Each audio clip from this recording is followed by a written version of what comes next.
This is the BBC Third Programme. Leviathan 99, a radio drama by Ray Bradbury.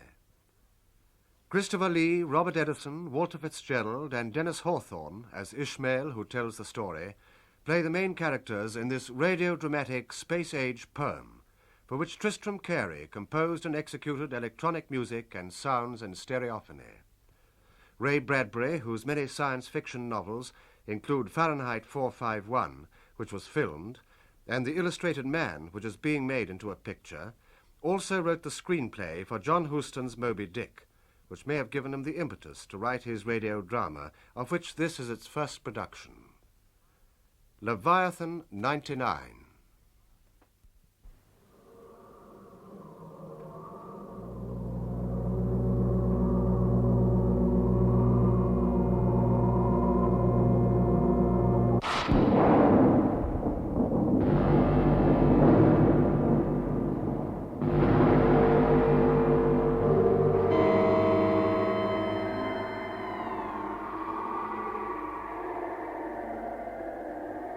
Call me Ishmael.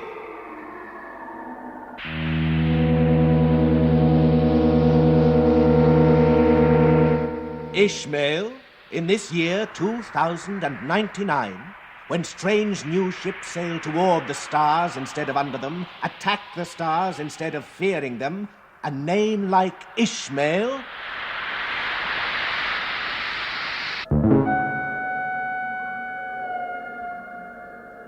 Yes, my parents flew with the first brave ones to Mars. Turned less than brave, gone sick for Earth, they went back home.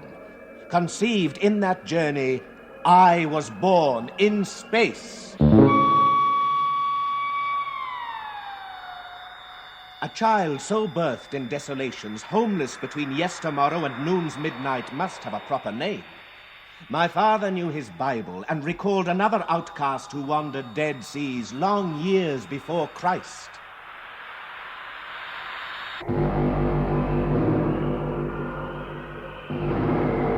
And I, being so far the only child conceived, fleshed, and delivered forth in space, how better to name me than as my father did, touching the dark warmth where I hid restless in the days before my birth.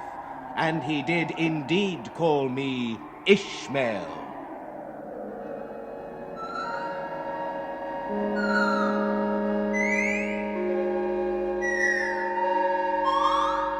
As did my friends, who, seeing the stars rise and the deep space in my eyes as we flew kites or sailed our homespun gliders, confessed themselves glad I had been named Wanderer, an aspirant of aerial devotions whose destiny would find him out.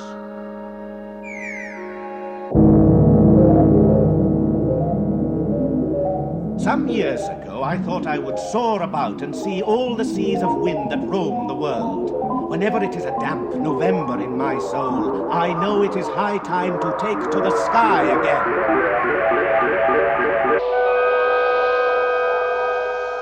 There is a magic in air that pools all men, and man so drawn floats up with eagle, hawk, firewind, or whispering balloon, to test the cloudless winds that circle sweet seas of grass and salt seas of brine, until at last he faces on that greater sea of space with its billionfold of stars.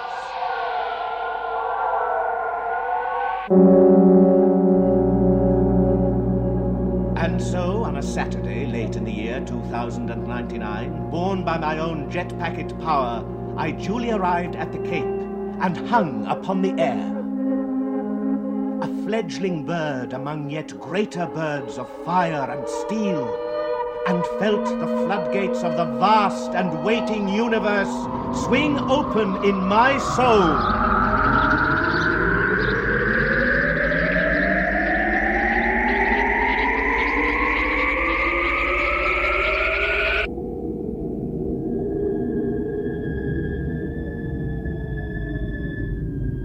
Then I went down into town.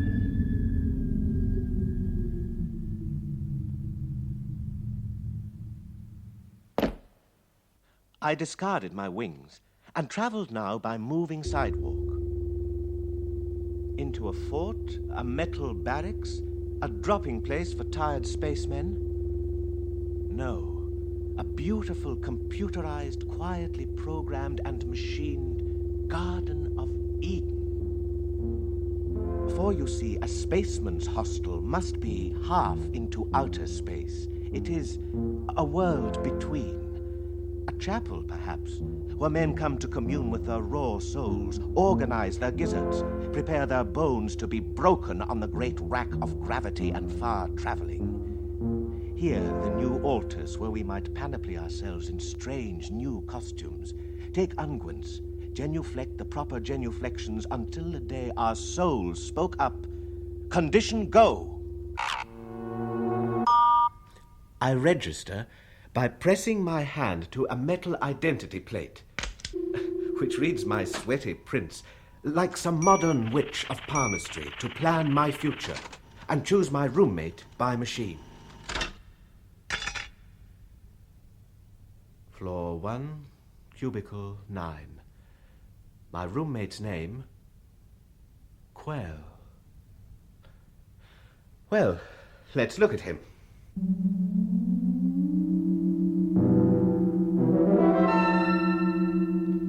The moving floor glides me past robot museums, where other spacemen, like myself, sit with mechanical Platos and Socrates under a Mediterranean sun. They do not know me, for they will not. In 100 fantastic new-style schoolrooms, electric oracles of Delphi, robot men, complex as beehives, honeycombed with knowledge, wise as the names they bear.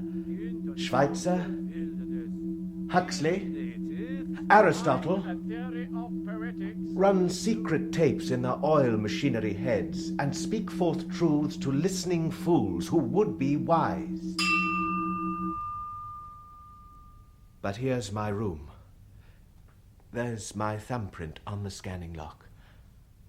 I hope my roommate is not a huge spider. I do try to like spiders, but... There. The door open. Shut. I am in my room. And there, on the far side, in bed, in the dark, lies a shape hidden. A stranger, the size, shape, color, I can't see. I'm trembling. Perhaps I fear it might be. A spider? What? No spider. No. Put on the light. Huh? Well? Well, you speak, but your mouth doesn't move. My mind moves. You watch it move with your own mind. This is my first meeting with a telepath. And a creature 9 feet tall. I was wondering where your beanstalk was. My name is Quell. I come from an island planet many light years away in space. A green world like your own, which grows, however, animal men which do not look quite right. Oh, no. I read your mind. You think I have too many eyes, too many ears, far too many fingers, a greenish skin. But me, I've only 2 eyes, 2 ears, 5 fingers on each hand. My skin's cheese beside yours. Well, then, we're both very funny. And both human. Yes. For what is human? Size, shape, color? No. An idea. To behave well. Creatures of the sun that we all are, to not give darkness to others. That is human. So, too many eyes have I, too many limbs, too many fingers, too many years, but still we are the same. Now, Ishmael, shall I grind your bones to make my bread, or shall we be friends? Friends. Yes, friends, I think.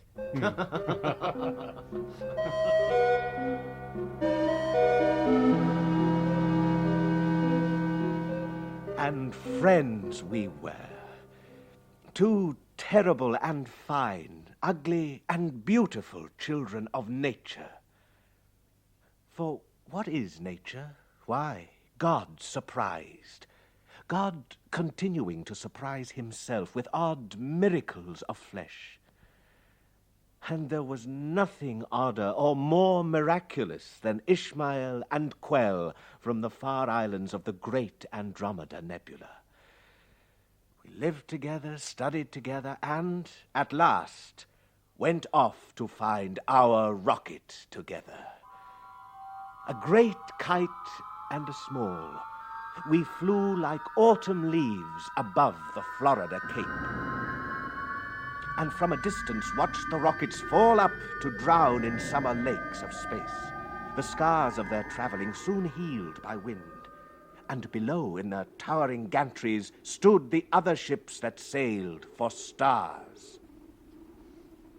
Gemini 97, Star Trek 3. Which will it be, Quell? Choose. The computers have already chosen for us. Quell, pretend. Make believe the machines don't run us. How young you are. There then, choose. Jupiter 10, Apollo 88. Hold on. There. Cetus 7. Cetus 7. Do we fly to see her? We fly.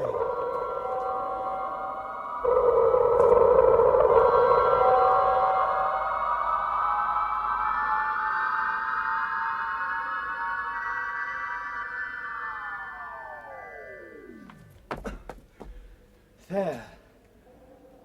Biggest rocket ever built. Cetus. Sirs, Yes? friends, We are no friends of yours. you're quick to read my mind. Is that your rocket? It is. You'll tread the rim of the abyss. Pull back. Don't go. You, young one, listen, do you know that rocket's captain? Not eye to eye. Eye to eye. You've touched the nerve.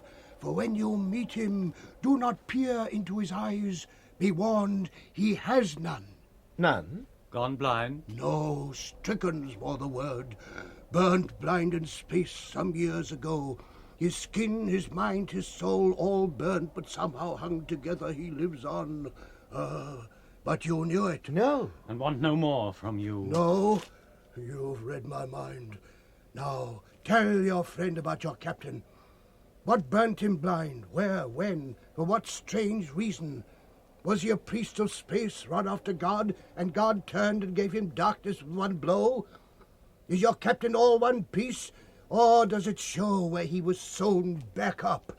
Does midnight still peek out through holes the doctors couldn't mend? Is he all one scar? Was he born albino, or did terror colour him up and whiten him out like awful snow? No, find, then turn away. The Cetus is not your ship for space. It's no man's save the captain's, and the captain's lost forever. Morning, friends. Wait, don't fly! What's your name? Elijah.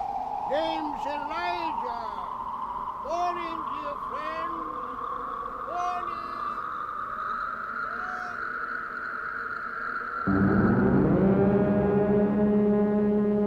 The thunder of Elijah's prophecy was lost in the grand thunder of the rocket being tested. The last of 1,000,000 supplies were going aboard.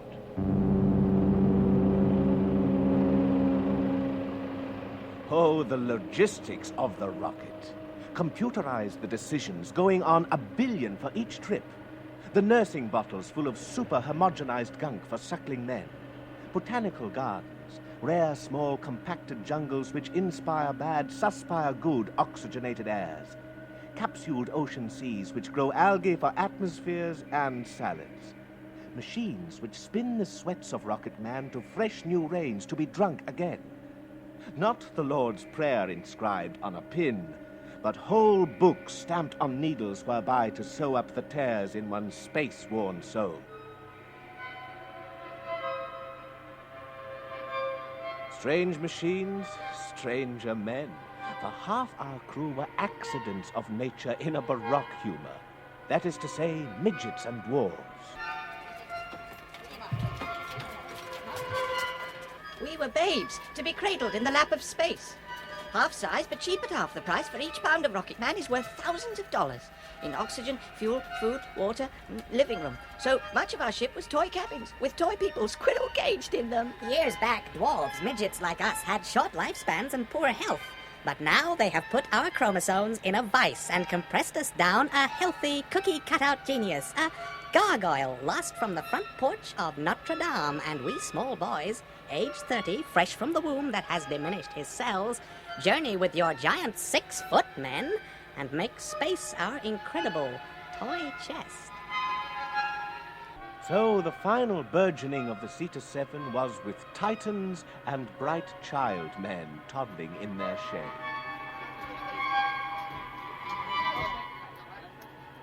But at no time in all this bustling preparation did any of us see, blind or otherwise, the prophesied captain of our ship. At last, the Cetus 7 stood ready. Nearby upon the Florida sands was a church, a vast place which entered was a replica of deep night and the million stars. No astronaut failed to wander here before his long night in space. Here came Quell and I on a rainy Sunday to find our way among bright tombstone plaques which touched, whispered the fates of lost astronauts and their wandering graves. David Smith, lost near Mars, July 2015. Traveling graves, yes. What better place to be buried cast forth on a sea of measureless stars and eternal cold? Such men, their spacesuits, both coffin and shroud, stay young forever. Come back 1 billion years from this noon, and what would you find? Fast frozen, the young man you knew at breakfast 10 million morns lost ago. No worm has touched, no rain destroyed him. All summer flesh, he will circle the sun like a tiny moon until the last sands have run through the hourglass of creation. Who would not want such graves and the fair cosmetic that space can give?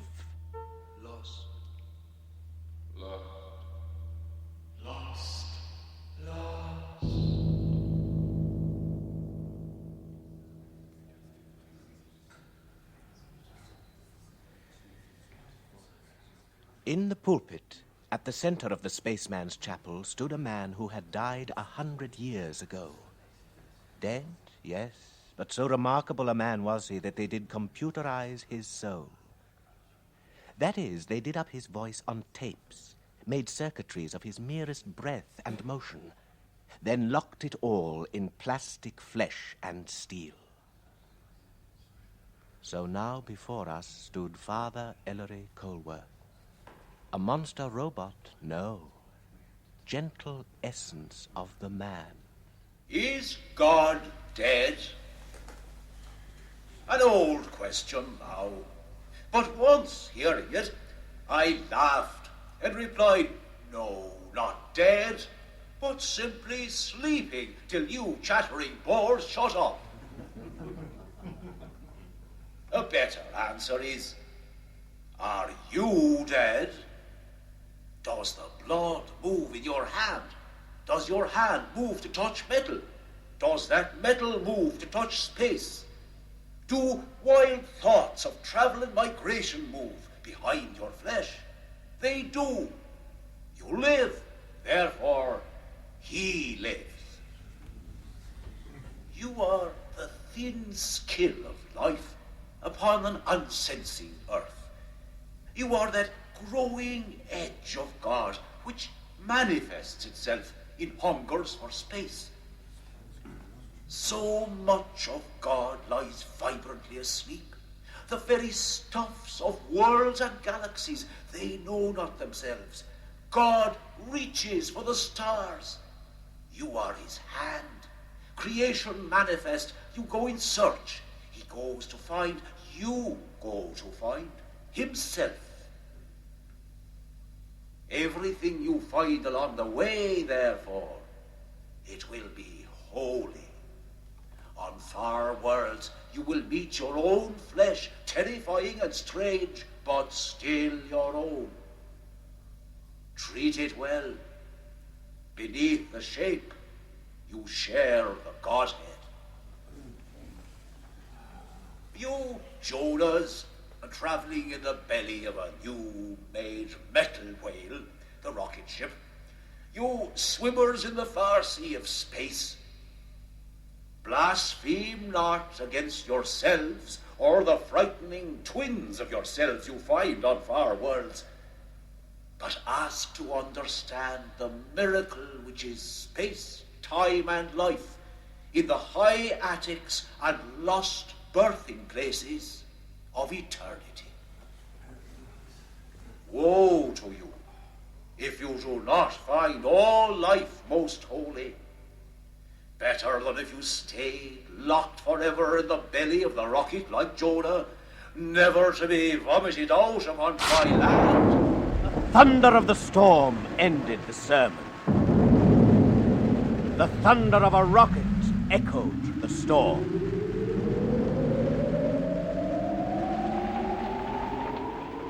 And suddenly it was the night before our fall into deep space.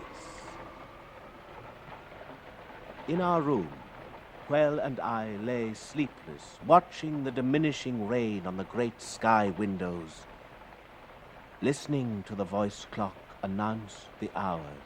Tick, tock, 2 o'clock. Tick, tock, 2 o'clock. Tick, tock, tick. Quell? Tock, tick. Awake? Part. The rest of me sleeps well. How do you do that? It cannot be taught. Next time you are born, we will arrange it. That part of you that's awake. What are you thinking? Of our journey. Of that man who warned us. Elijah, did you believe him? That the captain is blind? Yes. That he is mad? We must discover that. But by that time, mightn't it be too late? Quell? What?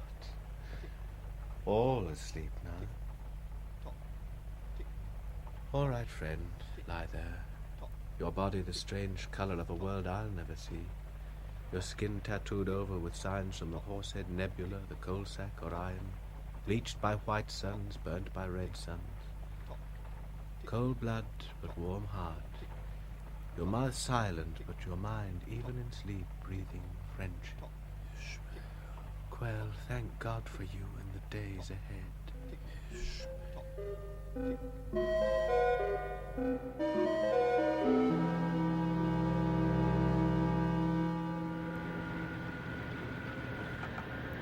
Take off time, sunset, 7:31 hours.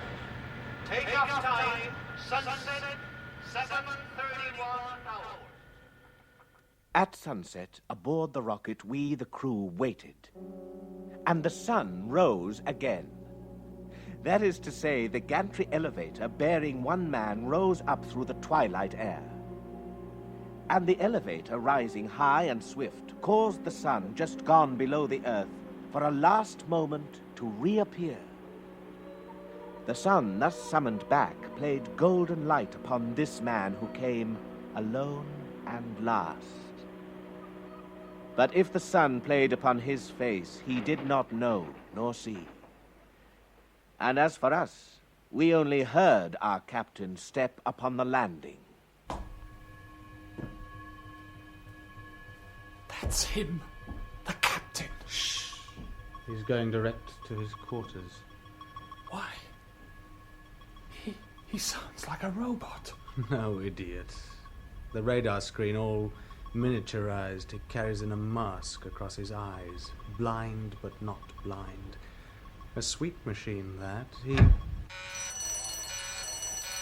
Board. All on board. Prepare for checkout and countdown.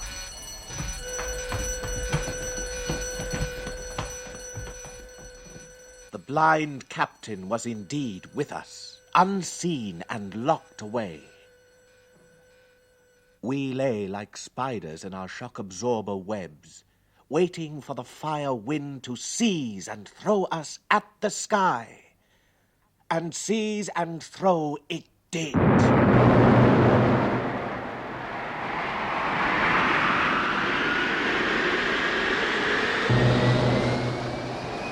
And with a long cry we rose to have our cry cut off.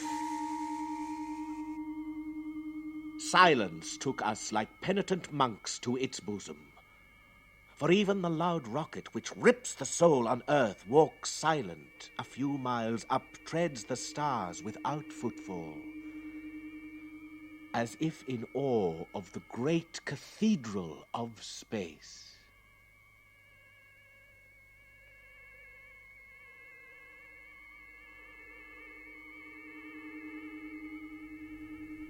Ship's log, Cetus 7, August 2nd, 2099. Out of sight of land. How strange to put it this way, yet true. Out of sight of the blessed land, which means all earth and those we hold dear upon it, all faces, houses, trees, streets, towns, cities, meadows, ocean, seas. Gone. All longitudes, latitudes, meridians and hours, all nights and days, all time. Yes, time too. Gone. No sunrise, no sunset, no sound, no wind. How lonely. Quell, will we make it back? See Earth again? Friend, I read minds, not futures. Space is large. They say it curves. Perhaps our end is in our beginning. Worst squad report. On the double.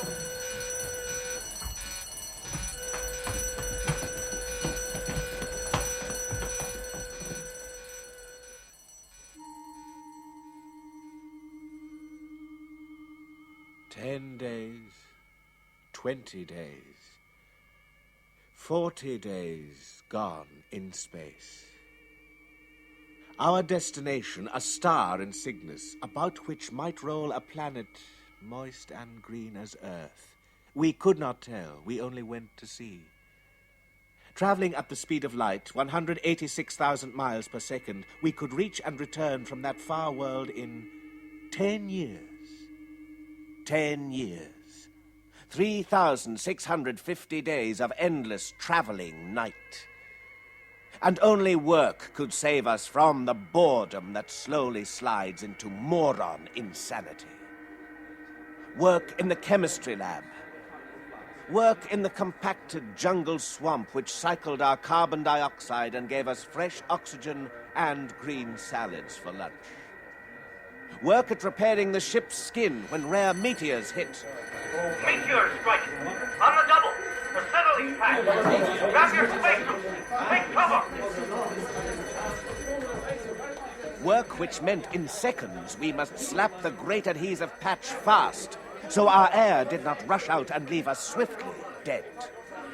Work, work, work. And through all the days, our captain stayed unseen within his quarters.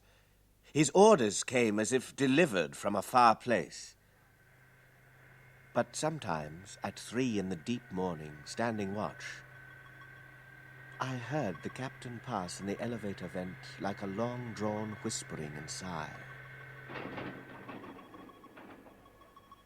Or heard him take the airlock door outside alone, there to stand sentinel to all space, to walk with magnetic boots upon the sounding flesh of our ship under the stars.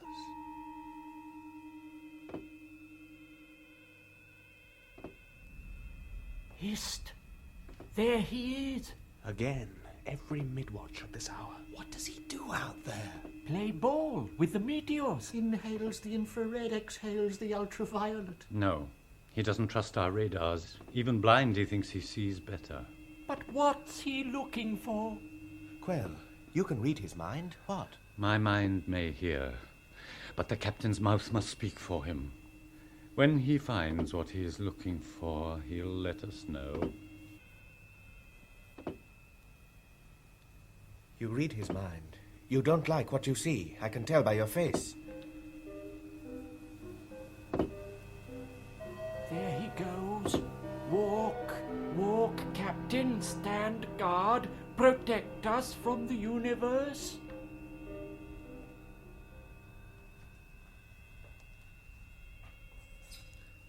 Logbook entry.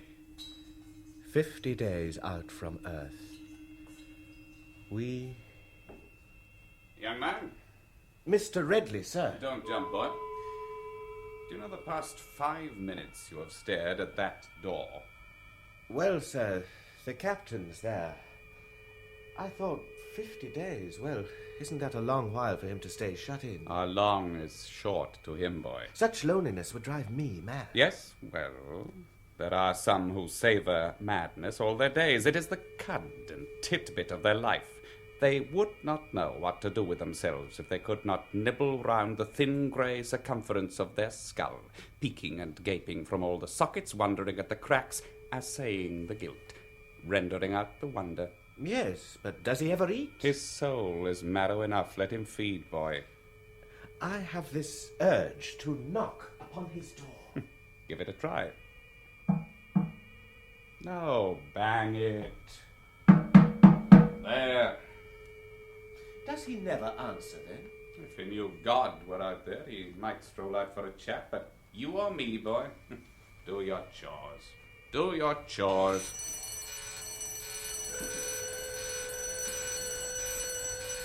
Hear this! Hear this! Captain's inspection! All hands! Inspection! He's coming out. The captain! Don't stand there, idiot! Line up!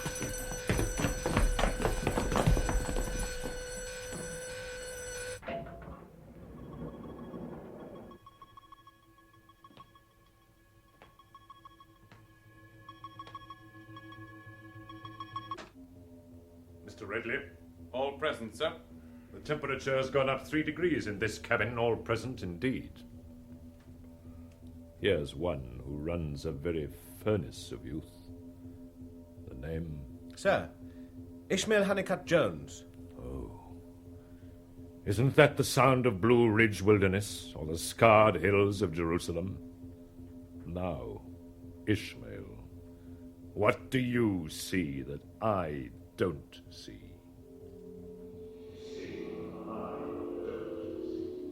I saw a man tall in stature and tall in years. Not old, but with oldness skinned over him. A prime unprimed by lightnings. His face white, hair white, hands white, uniform white, all everything cut from the same nothings. This was our blind captain who led us toward the stars. Behind his dark Firefly machine radar electric glasses, I knew if I seized them off, I would find eyes the color of minted silver of fish that had been born, lived, and died in the deep night. White, the man was white, all white, to match the whiteness of his much affrighted soul. I felt some years ago the universe had shot off a photographic flash. God blinked and bleached the captain to this color of sleepless nights and lonely terror. His heart did not beat so much as run down eternal panics. Hamlet's father's ghost stood here astride our lives and breathed out further ghosts. How runs a ship in space, men? With tight seams and oxygen suits at the ready, sir. Well said. And how do you treat with a meteor, men? 5-second patch job and all hands saved, sir. Then, how do you swallow a flaming comet whole, men? No answer. We have not as yet seen comets on the breakfast menu, sir. You have not. And then, Captain, mustn't you kill a comet before you can eat it? True. And they do not make nightly strolls through our basement half of the universe, and yet... Sir? They do come by. Redleigh. Sir? This star chart here, now. You with good eyes see. From the region of the Horsehead Nebula, among a billion lights, one special light shows forth. Blind, I feel its spectral presence. Thus. Do I touch the maelstrom, Redleigh? You do. Closer now. So, not a meteor, a moon, a world. Who'll name it? Sir, that is a comet. Comet? No. A vast exhalation of mystery upon the deeps. A pale bride with flowing veil come back to bed her lost unbedded groom. Isn't she lovely, men? A holy terror to the sight. Captain, is that not the comet which first passed Earth some 30 years ago? Leviathan. Speak up. The comet Leviathan, the largest in history. Leviathan. The great numb terror, the brute chemistry and the universe thrown forth in light and trailing nightmare. Yes. Leviathan. Was it not Leviathan, Captain, that put out your eyes? To give me greater visions? Yes. Leviathan, I saw it close. I touched the hem of its great billion-mile-long bridal veil. I circled round the shimmering abyss of snow, gone lost in space, and then that virgin whiteness, jealous of my loving glance, rubbed out my sight 30 years ago. I see it still upon my inner lids, bunked down at night, so passing strange, so full of arctic miracles, that huge white rushing thunderhead of God. It brought me running. I offered up my fevered soul, all bright. It snuffed me out. Yet now I rub my bones to kindle me again, for look. Leviathan returns. Now the avalanche of nothingness comes back. For this I seek in space with rocket and with men. As one, we'll rush to meet that downfell light, which having doomed, now cycles round to doom itself. That Cyclops' eye long gone deserves a blow. I'll lift my hand, your hands, to make the strike. What? Silence. They are overwhelmed, sir. Yes, for ours is a holy mission. There will be none greater in the time of man, though our sands run forever through a glass as big as creation's landfall in far Centauri. Technicians, scan alert! We do not idle by for Leviathan to arrive, we run to catch. Men, it is a long white travelling funeral in space, a light that puts out light. Let us slumber it forever, make it celebrate its own death. Ready to the alarms. The first man who scans it in gets double his fees for the journey. Squads, disperse, fall out!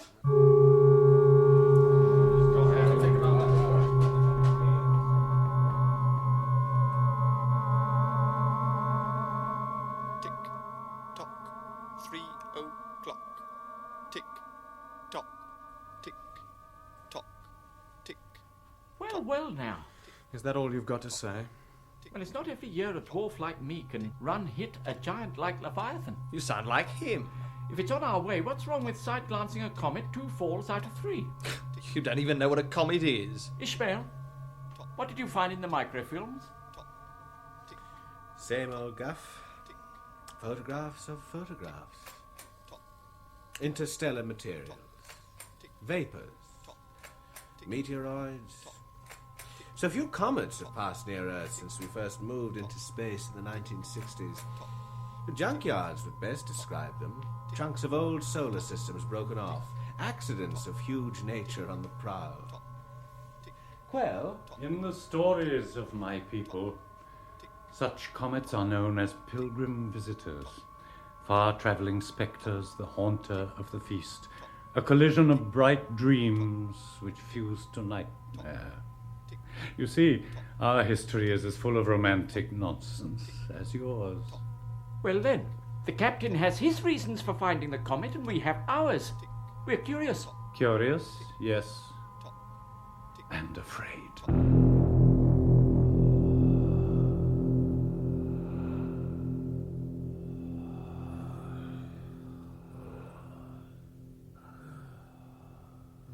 Captain?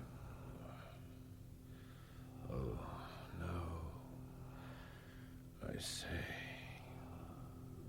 Wait. Captain? What? Oh. Redleigh. I do not sleep, I die. Lo, what I dreamt I was falling down space forever, falling. Do you dream, Redleigh?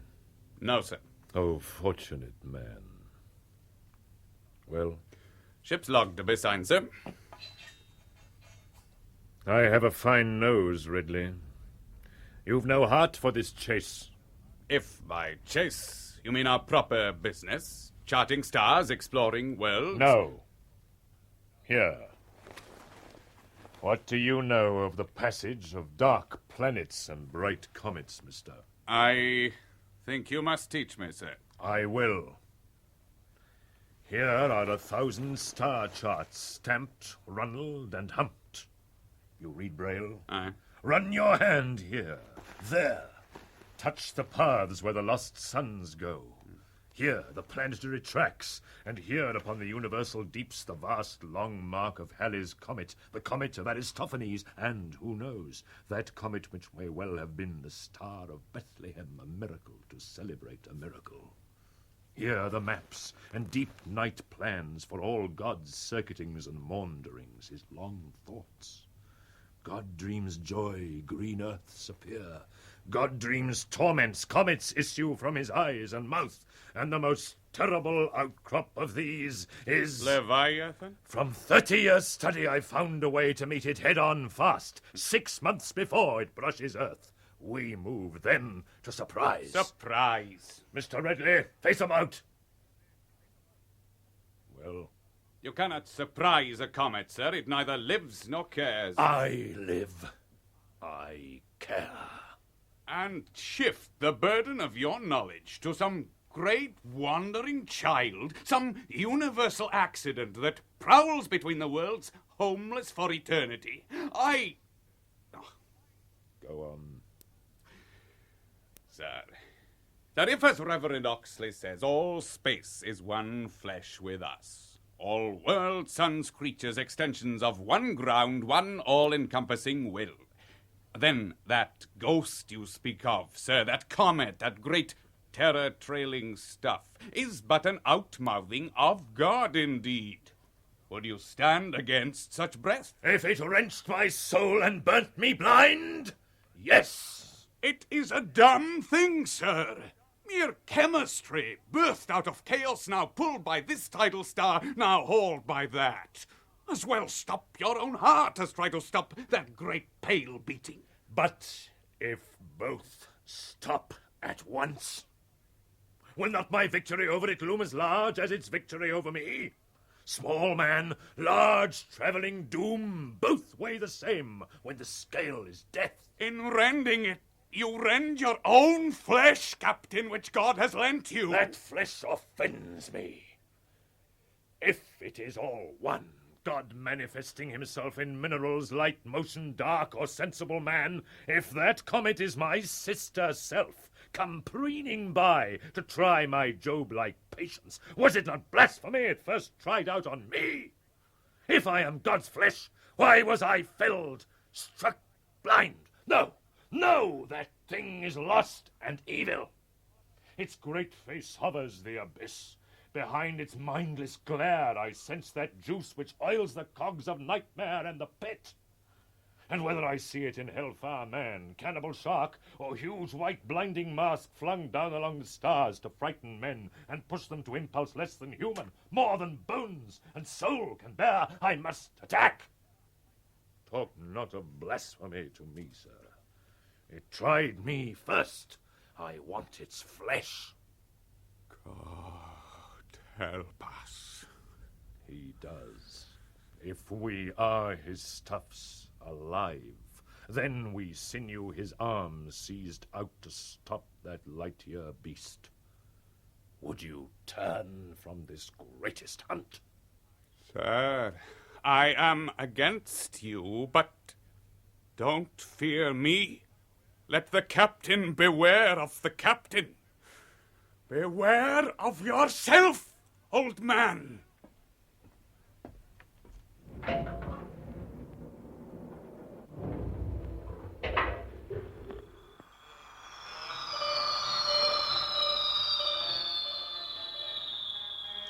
Do you know a rocket feeds itself in space?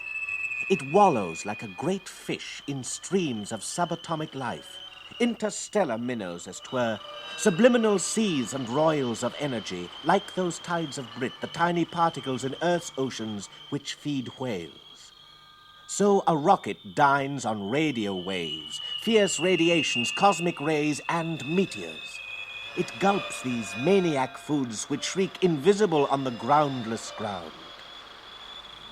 Ever hungry, we searched for banquets of yammering sound. Queen Elizabeth, your undoubted queen, wherefore all you who are come this day to do your homage and service, are you willing to do the same?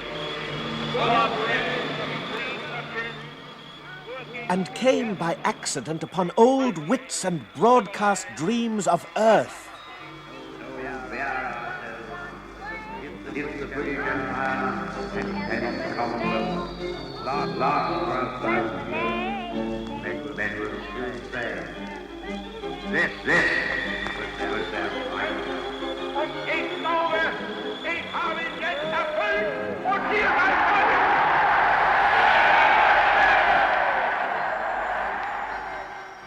No sound, they say, is ever truly lost. In electric clouds, all safely trapped, we tuned up echoes of forgotten wars and peaceful summers. The question of Anglo-German relations is of the first importance for the two countries and for Europe. What, bathing in the Serpentine in January? I agree. Captain, radar post 1. Request slow speed. Now passing space cloud containing radio data from year 1938. Turn away, Radar 1.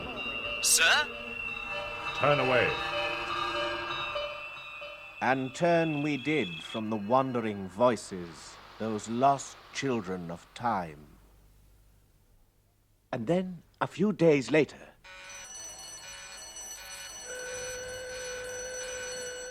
Blue alert! All scanning stations! Blue alert! Blue alert! Blue alert!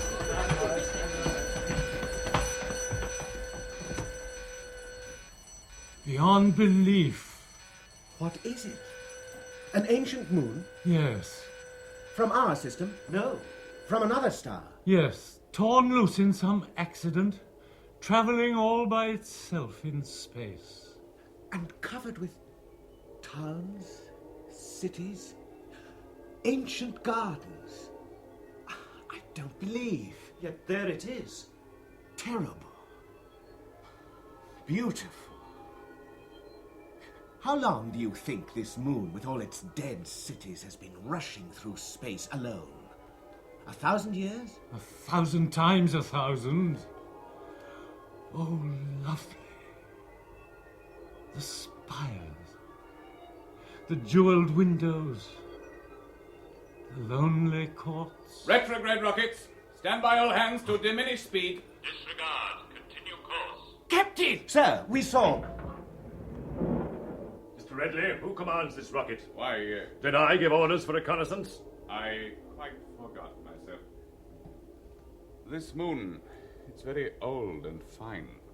Our job's to touch down on such worlds, to photograph, record. Yes, I see. Lovely. Passing strange. There was a time when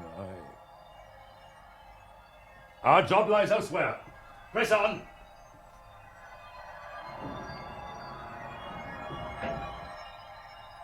Quell. There it goes, that moon.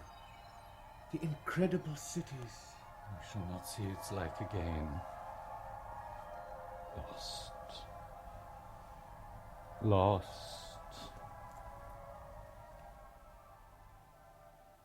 If on Earth it is a rare thing for two ships to pass each other on their trips, think what small chance there is for rockets to cross paths in the billion times greater sea of space. Yet pass they sometimes do. Lightfall 1, calling Cetus 7. Lightfall here, inbound from 12 years' travel. Back from the Pyramids cluster. Shall we hang fire, Cetus? Mix crews and drink a celebration? Yes, we shall not. Do I read you right? You read me right or wrong. Stand off, goodbye.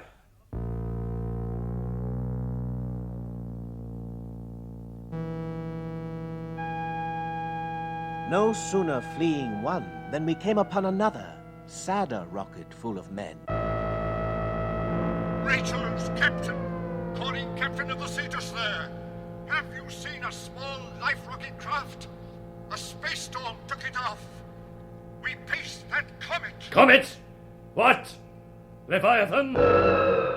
Leviathan, yes. My son, oh God, was curious. He took the life craft out to search the comet's wake.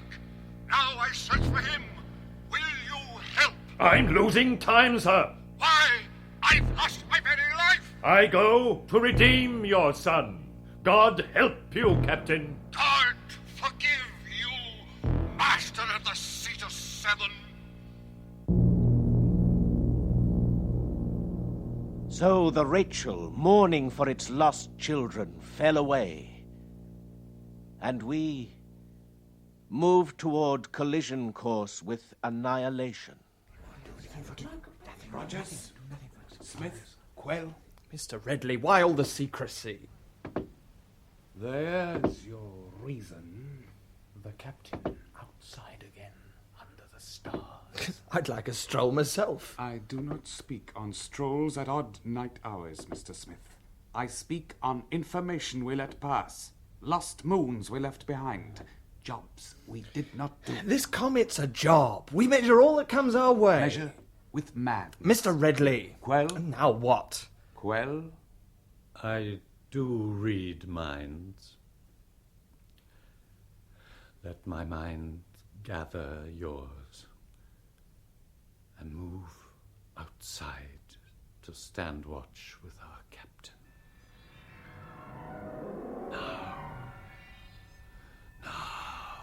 I leave a track down all of space, and space moves in to rub that white track out with meteor dust and worse, with emptiness.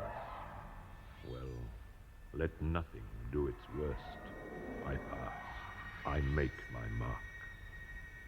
Mr. Redleigh. I protest. Haste! All's white or dark. Stars or nebulae as black as inks from squids which scuttle down a blind god's back. Light, dark, but how we do prefer the first. For white our Negro souls much thirst. For such a white as this, though, terrifies. For was it not such all-encompassed white which thrust to panic out my eyes, and would have quenched my soul had I not hid it safe away between calamities in nightmare's crib? I did. I've thrived on simple crusts of dark, and waited out the cyclings of time to bring you round and back again, O whiteness there. My pale and wandering dread, stand forth. This time I will not swerve. My path is fixed beyond the gravities.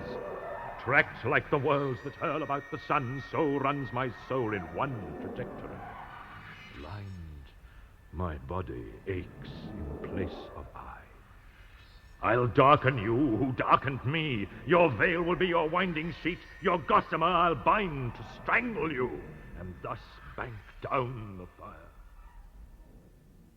Gentlemen. Unlawful, uncommon eavesdropping. Upon uncommon dangers. The captain breaks a higher law. Would you mutiny, sir? To save lives, yes. At ease, the captain blind sees everything you miss. As for those thoughts of his, which we just borrowed, why, how do they differ from ours, which we tell no one? All men are poets in their souls, ashamed to speak it out. Judge thought, no, action. And action now means juggling that fine great fireball comet. Excuse, Mr. Redleigh? Excused. And damned.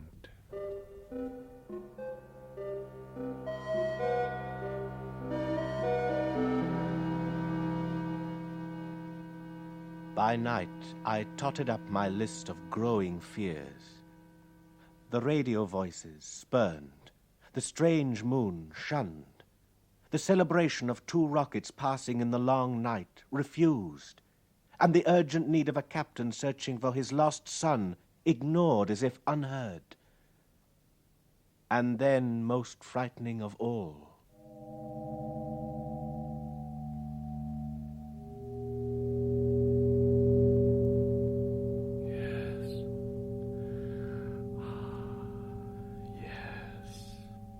Quell, what is it? Speak up. Music. Music? From where? The island worlds. My home. Your planet? Billions of miles away? Oh, Lord. My world and more. The music of my father's suffering and death. Strange. We don't expect composers on other worlds, grandfathers who write symphonies.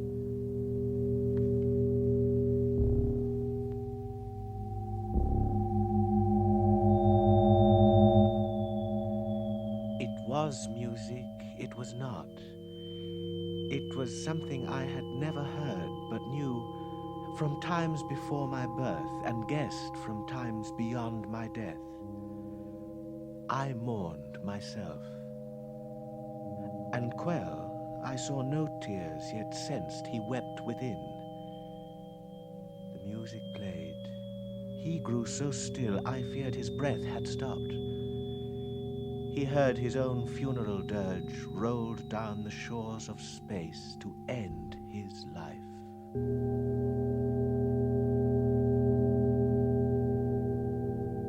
It's over, Quell.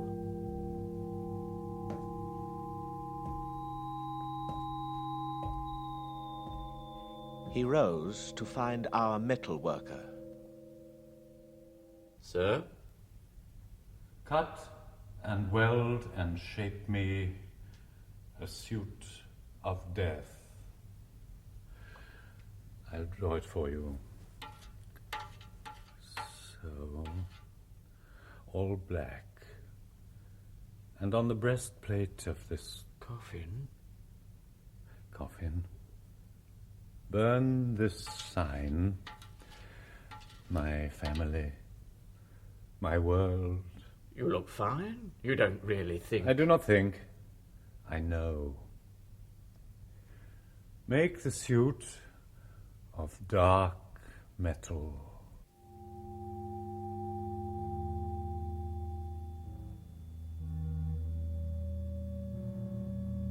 Quell did not move. He sat by the great star scanning port, his gaze fixed beyond Andromeda, as if he plumbed the fathoms of his own grave and found there all our graves in mutual keep. Quell, taller, stronger, more human than all human men, yet knew his Achilles' heel, but lodged most sadly in the circle of his ear, where the funeral tune of his father's father wrapped him in winding sheets of sound beyond my threats and pleas. Quell! Quell!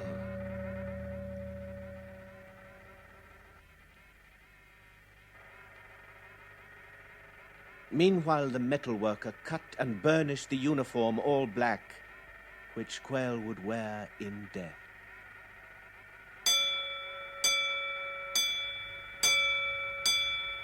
Red alert! Space storm ahead!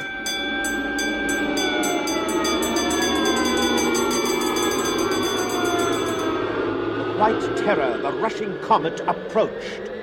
But first it sent a messenger ahead to warn us off. A storm of gravities, atomic whirlwinds, cosmic explosions, and warpings of space, which racked our ship. Captain, permission to turn back. We'll be destroyed. We do not turn. It's testing us. Head on, Mr. Redleigh. Head on.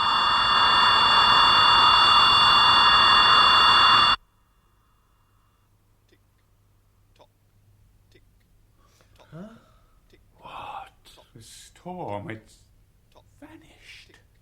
Captain, the comet Leviathan. It's disappeared too. Vanished? Disappeared? Quell, you're awake again. Oh, Quell, what happened? He has come round. Quell, what in God's name? The funeral music, gone. Our travelling burial grounds, gone. The comet, the nightmare, all gone. Yes, but why? The storm has twisted time. A warp in space? We've turned a corner in eternity. The storm has thrown us back to another year. What year? Who's to tell? Before the wars, before your Caesar built a Roman road through Britain's moors. The great star beast, it pities us. No! No, I say! Redleigh, the radio telescopes. The comet is not there, sir. The airlock, open it! Blind I'll find for myself.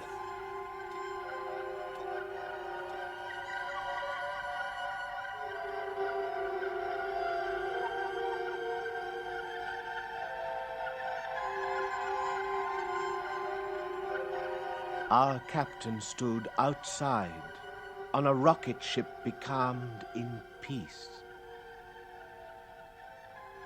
It was indeed a time between. And Redleigh stood with him between the stars.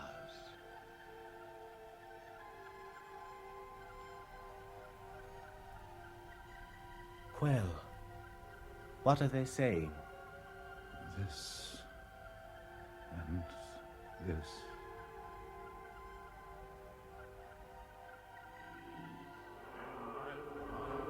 Peace and mild weather. Gone. All the fury, all the burning whiteness, gone. Captain, it's given us a last chance to escape. Escape to what? To land back on Earth and be greeted by Charlemagne, to watch Caesar fall down dead in the Forum?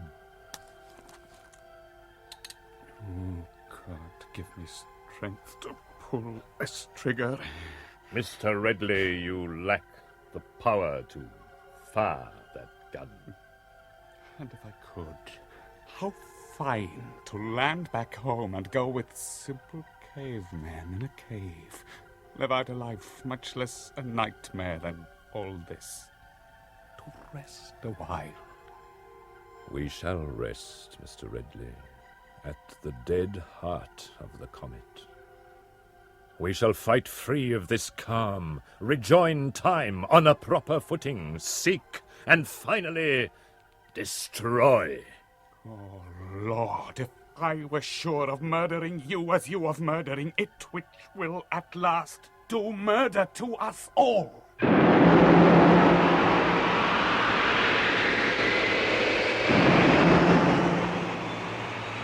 sweet calm was over. We fought the storm of time in space, and freed ourselves of Roman legions on a Dartmoor wilderness, lost Waterloo, missed final chance to watch Napoleon soldiers pock the Sphinx's old Egyptian face with rifle fire, and broke free to find the comet. There. I feel it. It is there, yes. Is it? It is. All hands stand by the emergency life rocket craft. You know the engines of destruction there. In each I've built a sweeping hunger to devour that thing. A beam more powerful than any laser ever built. Wider, longer, swifter. Use that power. Worry the beast. Lay him to waste.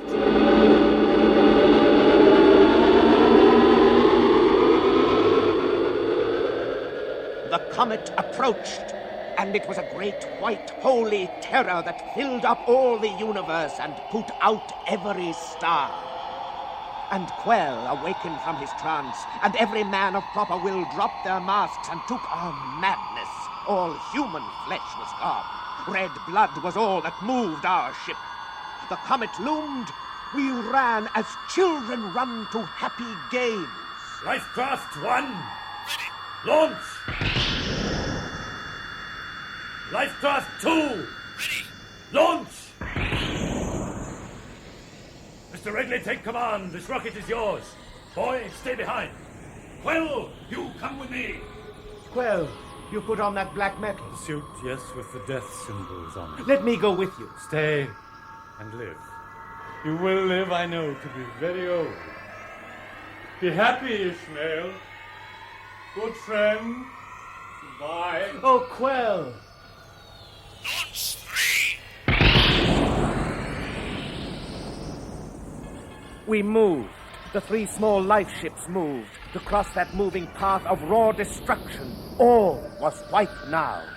We fell as in the great mouth of the sun. Quell. I hear you, friend.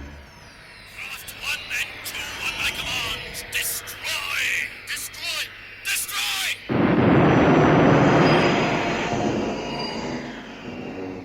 Destroy and be destroyed.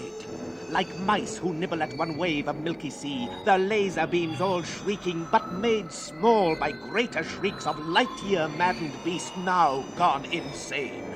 The comet swept them up and turned them round about in time. The first storm seemed the merest bubble burst upon the edge of greater hurricanes of interstellar night. The ships now, one by one, fell down. Plucked free of skins, their metal skeletons revealed, the men tossed out in mill-race radiation. Flashing meteors, eroded, baked, swallowed, vanished in the all-encompassing light. Each man thrown to a different warp in time.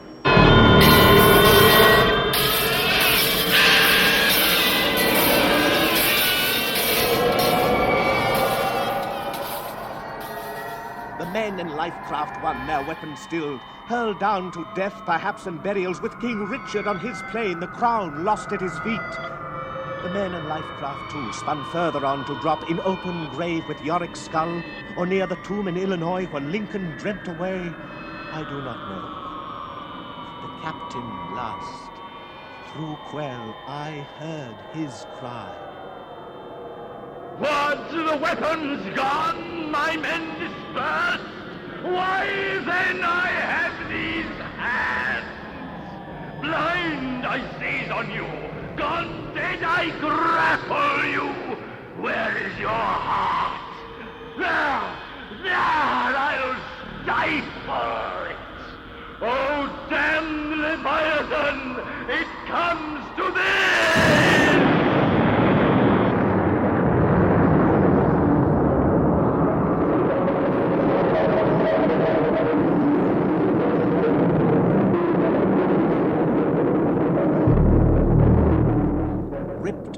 I was tossed forth myself.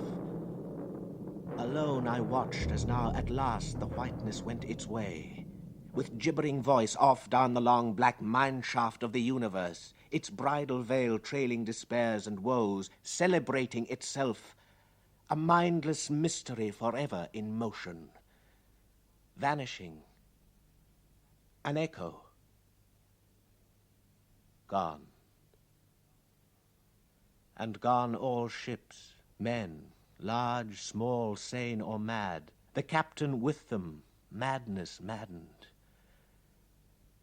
And for 1 billion years I knew that Leviathan on return, circling round, would bring back with it him who would have done it unto death.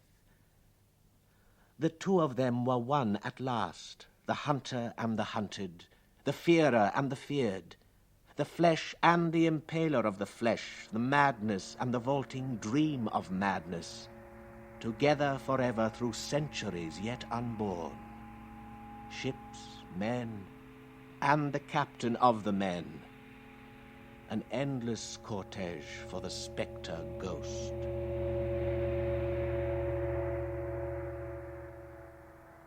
Alone, I floated on a coffin which came under my hands. Within the metal case, dear Quell was buried dead and still. I drifted so upon this strange life raft among the stars for timeless days, until a rocket passing picked me up at last. It was the Rachel, who in her long search for her missing children found but another orphan.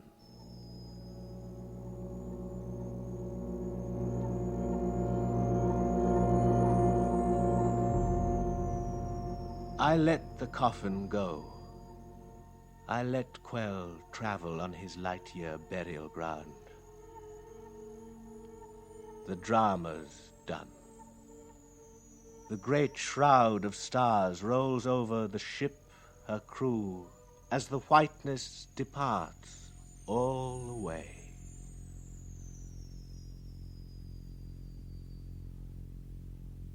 I, Ishmael, remain to tell you this.